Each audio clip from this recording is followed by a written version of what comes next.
오늘 신년주일에 주시는 하나님 말씀 보도록 하겠습니다. 요한 3서 1절에서 8절까지 말씀입니다. 신약성경 요한 3서 1절에서 8절 말씀 한 절씩 교독을 하시겠습니다. 장로인 나는 사랑하는 가이오 곧 내가 참으로 사랑하는 자에게 편지하노라. 사랑하는 자여, 내 영혼이 자를 같이 내가 엄사에 살되고 강구하기를 내가 강구하노라. 형제들이 와서 네게 있는 진리를 증언하되 네가 진리 안에서 행한다 하니 내가 심히 기뻐하노라. 내가 내 자녀들이 진리 안에서 행한다 하고 듣는 것보다 더 기쁜 일이 없도다. 사랑하는 자여, 네가 무엇이든지 형제 곧 나그네 된 자들에게 행하는 것은 신실한 일이니 그들이 교회 앞에서 너의 사랑을 증언하였느니라. 네가 하는 일에 합당하게 그들을 선송하며 좋으리라. 이는 그들이 주의 이름을 위하여 나가서 이방인에게 아무것도 받지 아니함이라.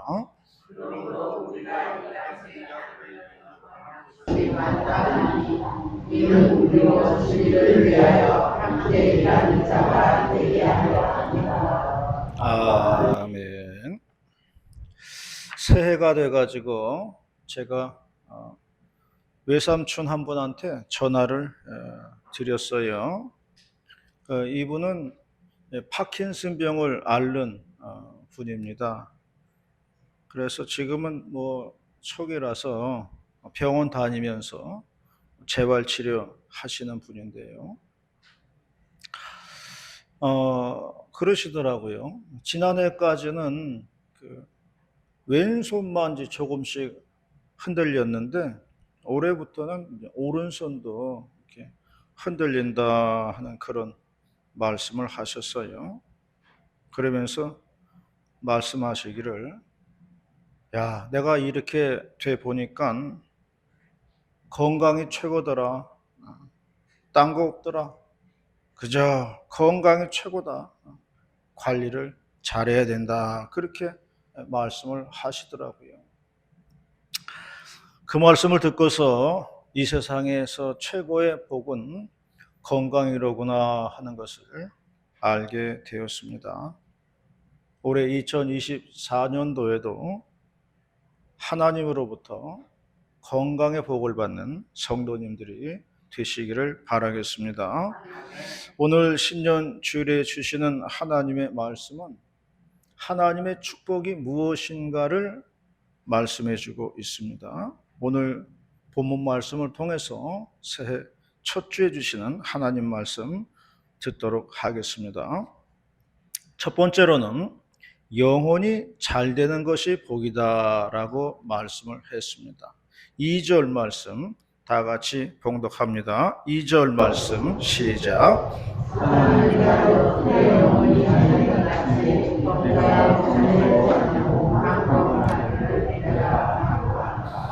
김포 관내에 계신 어느 목사님이 40년 목회하시고 은퇴를 하시게 되었어요. 그리고 이제 그 다음 주가 되니까 교회를 나가야 되는데 어느 교회를 나가야 될지 고민이 되더라는 거예요. 물론 뭐 본 교회 나갈 수도 있겠지만은 괜히 그냥 부담 주는 것 같아가지고 그게 싫어가지고 가까운 교회에 나가게 되었다는 겁니다. 예배가 끝나니까 그 교회에서 새 신자가 왔다고 이제 뭐 환영을 해주더라는 거죠. 그리고 이번에는 집사님이 와가지고 새신자 등록 카드를 내밀면서 등록하시라고 그러더라는 거예요. 그때 이 목사님이 참 비참함을 느꼈다고 그래요. 내가 40년 목회하고 은퇴를 한 사람인데 내 교회가 없으니까 이렇게 쓸쓸하게 되는구나. 그러면서 좀 비참함을 느꼈다고 그래요. 그래서 다시금 본교회로 나가게 되었다는 그러한 말씀입니다. 역시 내 교회가 최고구나. 이런 마음이 들었다는 거예요. 낯설지도 않고 편안함을 느꼈다는 그런 이야기를 하셨습니다. 사람들은 모두 다 자기 자리와 자기 역할이 있을 때 편함을 느끼는 거예요. 하나님이 맡겨주신 사명의 자리에 내가 있을 때에 우리는 영적인 평안함을 얻는다는 것을 말씀해 주고 있습니다. 이스라엘 백성들이 바벨론 포로로 끌려가 가지고 40년 노예 생활을 했는데요. 바사 왕이 이스라엘 사람 풀어주면서 본국으로 돌아가라 그랬습니다. 근데 사람만 보낸 게 아니에요. 그 옛날 그 예루살렘 성전에서 빼앗아온 성전의 기물들이 있습니다. 제단이나 무슨 여러 가지가 있었어요. 그런 걸 다 꺼내가지고 주면서 가져가라 그랬어요. 그리고 당부하기를 모든 것을 제자리에 갖다 놓아라. 그런 말을 했어요. 그래서 제단은 제단의 자리에다 갖다 놓고, 물두멍은 물두멍 자리에 갖다 놓고, 부삽은 부삽의 자리에, 은쟁반은 은쟁반의 자리에, 금쟁반은 금쟁반의 자리에 갖다 놓았다는 겁니다. 그리고 나서야 성전 기물들이 제 자리를 차지하고 나서 백성들이 온전한 예배를 드리게 되었다. 그렇게 말씀에 기록되어 있습니다.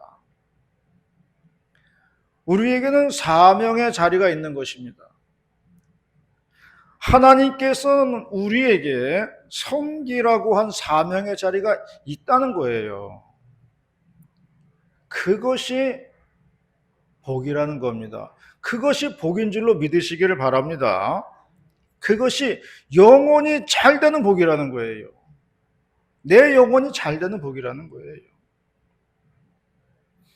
나의 자리에 있으면서 은혜로운 말씀을 들으면서 헌신과 수고로 봉사하는 것이 하나님의 축복이다. 이것을 말씀해 주고 있는 겁니다. 계속 옮겨 다니는 사람들도 있어요. 김포 관내 돌아다니면서 예배 드리는 사람들도 있습니다. 자기에게 맞는 교회를 찾는 거죠. 물론 그 심정도 이해는 합니다만은 사실 따지고 보면 얼마나 그 스트레스겠어요. 낯선 교회 찾아간다는 게 그게 쉬운 건 아니에요. 낯선 곳에 가고 낯선 환경을 만난다는 게요, 그 스트레스입니다. 그러므로 내 자리를 지키고 내 수고를 필요로 하는 곳에 내가 있다는 것이 하나님의 큰 축복이더라 하는 것을 말씀해 주고 있습니다. 제가 부교육자 시절에 담임 목사님께서 구역장 공부를 시키는데 책을 한 권씩 읽어오라고 그랬어요. 그런데 그 책 제목이 보니까 나는 교회를 옮기고 싶다, 그렇게 되어 있어요. 그래서 그런지 그 책을 다 읽은 구역장 2명이 교회를 옮기더라고요. 나는 그것을 보면서 책 제목도 잘 지어야 되겠구나, 그런 생각이 들더라고요. 책 제목도 잘 지어야지. 아니, 나는 교회를 옮기고 싶다, 그런 제목을 쓰면은 어떻게 하겠어요. 말도 잘해야 하는 것이고요, 제목도 잘 지어야 되는 겁니다. 그리고 웬만해서는 교회를 옮기면 안 되는 거예요. 교회를 옮기는 시점이 언젠가, 그걸 생각해 보았어요. 그럼 언제 교회를 옮기는 시점이냐? 그거는요, 목사님의 설교를 도저히 들을 수 없다고 생각할 때, 그때가 옮기는 시점이에요. 나는 목사님의 설교를 도저히 들을 수가 없다. 그러면 교회 옮기는 것을 생각해 봐야 됩니다. 왜냐하면요, 이게 말씀에서 은혜를 받지 못하면요, 이게 그때부터는 우리의 영이 메말라가기 시작하는 거예요. 이게 영적인 영양실조예요. 영적인 영양실조에 걸리면요, 괴로운 겁니다. 고통스러운 거예요. 설교에서 은혜 받지 못하는 것도 괴로움이에요. 우리가 양식을 먹어서 이렇게 활동하고 건강하고 살이 찌는 것처럼 은혜로운 말씀을 받아야 우리 영성이 풍성해지는데, 말씀에 은혜 받지 못하면은 영적인 영양실조 걸립니다. 그래서 괴로운 거예요. 우리 집사람이 이제 젊은 시절에 다니던 교회가 있어요. 교회 목사님이 얼마나 책망 설교를 많이 하시는지, 사람들이 목사님만 보면 막 피해 다닌다는 거예요.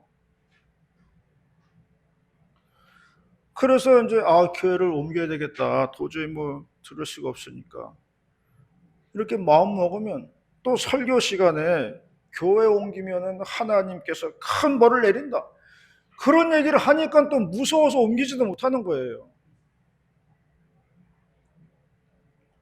제가 그 말을 듣고 나서 얼마나 심령들이 고통스러웠을까, 그런 생각이 들더라고요. 이게 영적 괴로움입니다. 그 목사님 정년 은퇴하시고 일찍 돌아가셨어요. 책망하는 설교하는 분은요, 그 자기에게 다 돌아오는 것 같아요. 제가 생각해 보니까 자기가 말로 내뱉은 거는요, 다 자기에게 돌아오는 것 같아요. 그래서 우리가 생각을 해야 됩니다. 뭐든지 내 입에서 나간 거는 다 내게로 돌아온다, 이걸 생각을 해야 돼요. 그래서 우리가 좋은 말 해야 되는 겁니다. 은혜로운 말 해야 되는 거예요. 다 자기에게로 돌아온다는 생각하고 말하시기 바랍니다. 그러므로 하나님의 복이 무언가? 그건 은혜로운 말씀을 들을 수 있는 게 복이에요. 내가 앉을 자리가 있다는 게 복이라는 겁니다. 내 몸으로 봉사할 수 있다는 게 복이에요.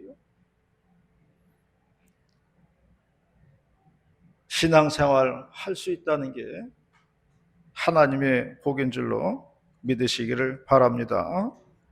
저도 젊은 시절에요, 싸우는 교회에 다녀봤거든요. 정말 괴롭더라고요. 신앙생활에서 은혜를 받지 못하니까 인생 자체가 흔들거리는 거예요. 갈팡질팡 방황을 하는 겁니다. 그러므로 우리는 은혜로운 생활을 해야 할 줄로 믿습니다. 은혜로운 신앙생활을 해야 되는 거예요. 장로님이 예전에 그런 말 하셨어요. 자기를 주장하지 말고 그저 한 발짝씩 물러나면 해결이 된다, 그런 이야기를 하셨어요.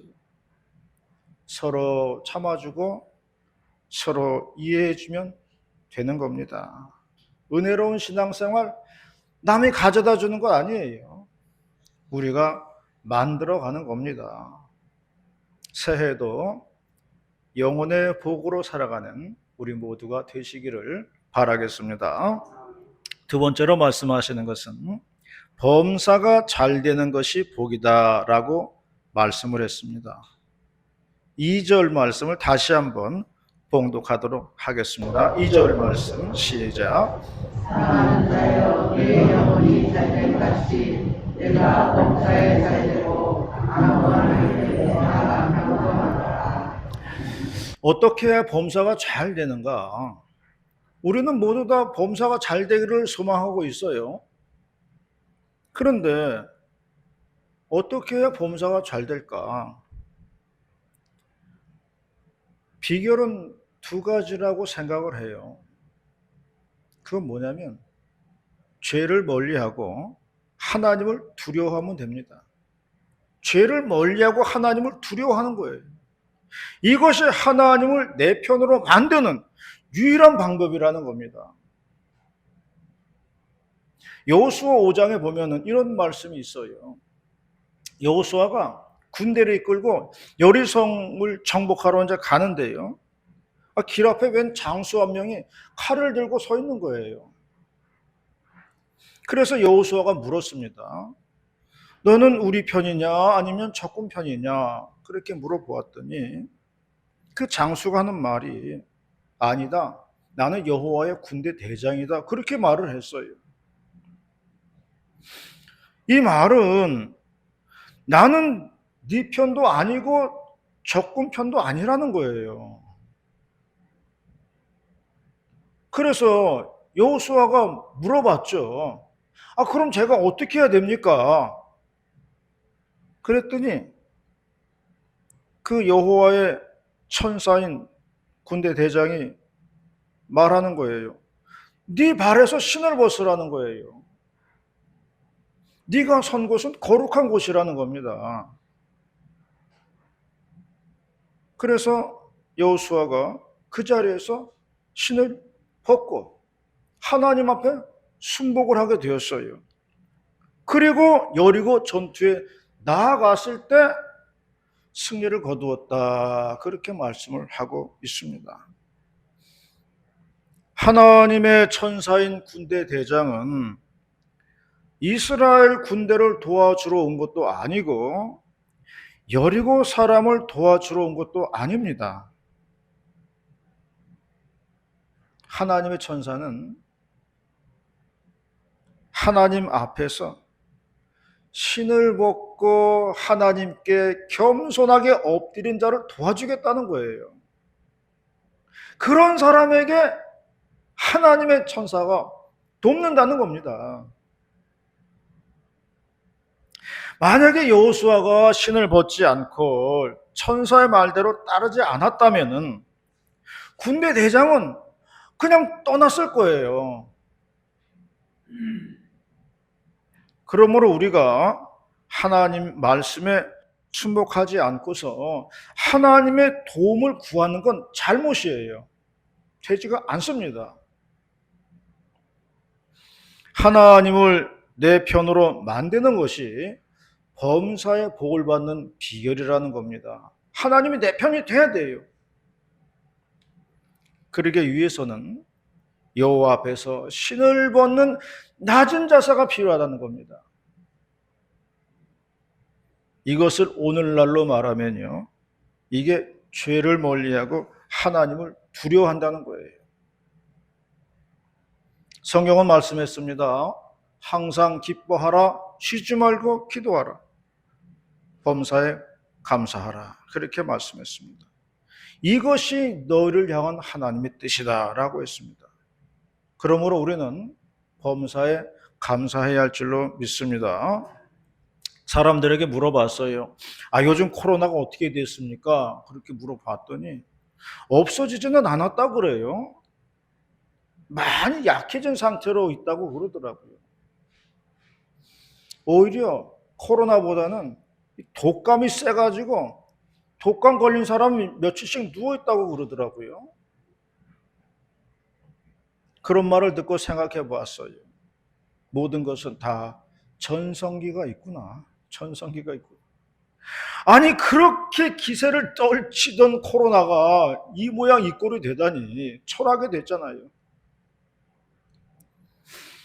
그러면서 모든 것은 다 전성기가 있다는 것을 알았습니다. 전성기가 있고 쇠퇴기가 있는 거예요. 그러면서 생각해 봤어요. 그러면 내 인생의 전성기는 언제일까? 생각해 보니까요. 혹시 지금이 내 인생의 전성기가 아닐까 그런 생각이 들더라고요. 왜냐하면은 제가 이제 배가 고파가지고 뭐 좀 먹을 게 있나 해가지고 식당 냉장고 문을 열어봤더니요. 떡이 냉장고에 그냥 뭐 태산같이 있는 거예요. 그것도 뭐 종류별로 다 있더라고요. 절편에 무슨 뭐 시루떡에다가 갈래떡에다가 또 무슨 떡에다가 아주 종류별로 쌓아놨더라고요. 보니까 또 라면도 있는데 라면도 종류별로 다 있더라고요. 비벼 먹는 거에 무슨 뭐 국물 내서 먹는 거에 매운 거에다가 싱거운 거에다가 골고루 있더라고요. 또 내 생전에 이렇게 먹을 걸 태산처럼 쌓아놓고 산 적이 없어요. 야, 이게 내 인생의 전성기가 아닐까 그런 생각이 들더라고요. 그러면서 오늘을 감사하자 그런 생각을 했어요. 오늘을 감사하자. 오늘이 감사한 날이구나 그런 생각을 다 했습니다. 만일 어떤 은행에서 우리 계좌에 매일 86,400원을 이체해 주는데 그날 다 쓰지 않으면 이월되지 않고 사라져 버린다. 그러면은 뭐 그날 그날 다 찾았을 거예요. 하나님께서는요 우리에게 매일같이 86,400초를 넣어 주신다는 거예요. 아, 시간은 돈이라 그랬으니까요. 우리가 매일같이 이 시간을 받는 거예요. 86,400초. 하지만 12시 지나면요 어김없이 사라집니다. 우리가 이 귀한 시간, 이 시간은 돈이라 그랬는데, 시간은 금이라 그랬는데, 이걸 어떻게 쓸 것인가는 우리에게 달려있는 거예요. 이 귀한 시간을 감사하면서 보내자는 겁니다. 그럴 때 우리가 복된 인생이 된다는 것입니다. 우리는 불평과 원망으로 시간을 보내면 안 되겠습니다. 하나님께서 주시는 오늘 이 시간을 감사할 때에 그것이 나의 복된 인생이 된다는 것을 믿으시기를 바랍니다. 감사 인생으로 새해를 사는 우리 모두가 되시기를 바라겠습니다. 마지막으로는 강건하기를 강구한다고 말씀을 했어요. 어느 여집사님의 간증을 읽어보게 되었습니다. 자신은 남편하고 예상치 못한 이별을 맞이했다는 거예요. 그날도 그냥 여느 때처럼 평범하게 그냥 식탁에 둘러 앉아가지고 저녁을 먹었다는 거예요. 그런데 남편이 다급하게 부르더라는 거죠. 아, 여보, 나 119 좀 불러줘. 나 몸이 이상해. 아, 좀 누워야 되겠어. 이게 남편이 남긴 마지막 말이라는 겁니다. 남편이 뇌출혈로 쓰러져가지고 병원으로 이송이 되었지만은 의식을 회복하지 못하고 뇌사 상태에 빠졌어요. 그래서 가족들이 회의를 한 끝에 남편이자 아빠인 시신을 장기 기증하기로 이제 했다는 거예요. 그래서 폐와 간, 신장을 기증하게 되었다. 그렇게 말을 했습니다. 그래서 5명이 새 생명을 얻었다. 그렇게 말을 했어요. 여집사는 이렇게 고백을 하고 있습니다. 남편이 쓰러지고 함께한 시간이 7일이라는 거예요. 일주일인데 그 일주일은 하나님의 선물이었다. 그렇게 이야기를 하더라고요. 어쩔 수 없이 남편이자 아빠를 떠나 보냈지만은 다른 누군가는 가족을 잃지 않고 오랫동안 살았으면 좋겠다. 그렇게 말을 하였습니다. 강건하다고 하는 것은요, 꼭 육체의 강건만 있는 것은 아니에요. 육체만 강건하다고 강건이 아닙니다. 이러한 심적인 강건함도 있는 거예요. 이런 심적인 강건함 아무나 가질 수는 없잖아요. 요한 3서는 이렇게 간구하기를 강구한다는 겁니다. 어제 뉴스를 보니까 유명한 씨름 선수였어요. 황대웅이라는 선수. 우리들이 다 잘 알고 있습니다. 어제 재활병원에서 떨어져서 숨졌다는 뉴스가 나왔어요. 천하장사를 2번 하고 백두장사를 여러 번 했다고 그러더라고요. 나이가 58세입니다. 화려한 선수 생활을 하였지만은 마지막을 이렇게 마치게 되었습니다. 아마 제가 추측을 해보건대 사업을 했다고 하니까 아마 사업도 잘 안 되고 뇌졸중도 왔다고 하니 비관을 한 것이 아닌가 그런 생각이 듭니다. 화려했던 사람일수록 현실을 받아들이기가 어렵다고 그러더라고요. 댓글을 보니까 그런 댓글도 있어요. 자신도 병원에 입원한 적이 있는데 정말 자신도 황대웅 선수 마음 100% 이해한다 그런 걸 썼더라고요. 그 심정을 이해한다는 거예요. 우리는 육체의 강건이 필요합니다. 건강한 육체에 건강한 정신이 깃든다 그랬어요. 그런데 우리의 심적인 강건함도 필요한 거예요. 심령의 강건함이 있어야 되는 거예요. 마음이 강건해야 된다는 겁니다. 이게 있어야 우리가 어려운 상황 속에서 놓여도 우리가 살아갈 힘이 생긴다는 겁니다. 아픈 이들에게도요, 하나님의 은총이 있는 겁니다. 아프다고 해서 다 죽어야 되는 건 아니에요.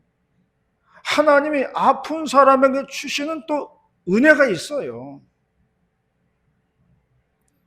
그걸 붙들고 살아가는 게 강건함입니다. 성경은 이러한 것들을 간구하라 그랬어요. 가만히 있으라는 얘기가 아니라 이런 걸 간구하라는 겁니다. 구하라는 거예요. 우리가 간구해야 얻을 수 있다는 것입니다. 말씀과 기도만이 우리의 힘이라는 것을 믿으시기를 바랍니다. 그래서 오직 말씀과 기도로 새해를 열어가는 저와 여러분이 다 되시기를 축원합니다. 기도하시겠습니다. 은혜롭고 자비로우신 하나님 아버지 감사 찬송 올립니다. 오늘도 신년해 주시는 귀한 말씀 가슴 깊이 새기면서 오늘도 다짐하면서 감사하며 살아갈 수 있도록 도와주시옵소서. 영육간의 강건함을 구합니다. 올해 2024년도에도 영육간의 강건함과 풍성함과 은혜와 감사로 살아갈 수 있도록 역사하시고 인도하여 주시옵소서. 할렐루야 감사드리며 예수님의 이름으로 기도 올리옵나이다. 아멘.